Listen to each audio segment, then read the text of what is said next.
বাচ্চাকে ৩ সময় বকা দিবেন না, তাহলে তার মস্তিষ্কে খারাপ প্রভাব পড়তে পারে। অনেক মা বাবাই এটা বুঝেন না। মা বাবা সকলেই আমরা চাই যে বাচ্চার ভালো, এবং বাচ্চা অনেক সময় উল্টাপাল্টা করলে আমরা অনেক সময় ধমক দিয়ে থাকি, অনেক সময় বকা দিয়ে থাকি। আপনি মা বাবা হিসেবে অবশ্যই শাসন করবেন, বাচ্চাকে বুঝাবেন, তবে সবসময় মারতে যাবেন না। অনেকেই দেখা যাচ্ছে সন্তানকে মারে, তারা মনে করে যে মারলেই মনে হয় সন্তান ভালো হবে। আপনি আঘাত করবেন না, তাকে বুঝাবেন, তাকে শাসন করবেন, আপনি মুখ দ্বারা শাসন করবেন। অনেক সময় দেখা যাচ্ছে আমরা এটা বুঝতে চাই না।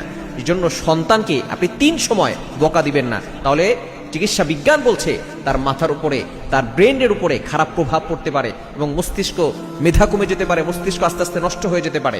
নাম্বার 1 নম্বর হচ্ছে, সন্তান যখন ঘুম থেকে উঠবে তখন সাথে সাথে আপনি তাকে ধমক দিবেন না, তাকে বকা দিবেন না। মনে রাখবেন, ঘুম থেকে উঠার পরে বড় যদি কেউ হয়, তাকেও যদি কিছু কথা বলা হয়, তার মন খারাপ হয়ে যায়। তো বাচ্চা তো ছোট মানুষ, তাকে যদি আপনি কিছু উল্টাপাল্টা কথা ওই সময় বলেন, তার ব্রেনের উপরে মারাত্মক চাপ পড়ে, মস্তিষ্ক নষ্ট হয়ে যেতে পারে, ব্রেন উপরে এফেক্ট পড়ে। এজন্য 1 নম্বর হচ্ছে ঘুম থেকে ওঠার পর এটা করবেন না। 2 নম্বর হচ্ছে, যখন বাচ্চা স্কুল থেকে আসবে তখন আপনি তাকে ধমক দিবেন না।